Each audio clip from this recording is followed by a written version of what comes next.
গানকেও আমরা গ্রহণ করেছি।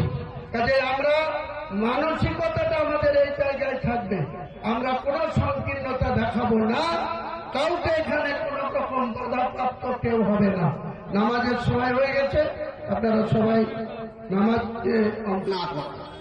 কত সুন্দর কথা বললেন উনি, যে সকল যে ধর্মের লোক আসবে না কেন ওখানে কমিটি মন্দির তৈরি করে ফেলেছে, রাম মন্দির 24।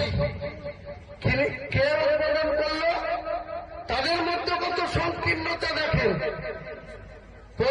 ভারতবর্ষের প্রধানমন্ত্রী তিনি, সব ধর্মাবলম্বী মানুষের প্রধানমন্ত্রী, তিনি নিজে উদ্বোধন করলেন।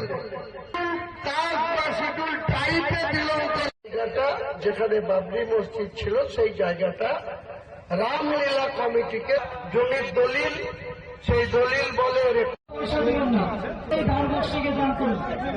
যোগাযোগ করুন। আমাদের সক্রিয় কমিটি রয়েছে, তাদের আমাদের ট্রাস্টের নামে আরেকবার শুনুন।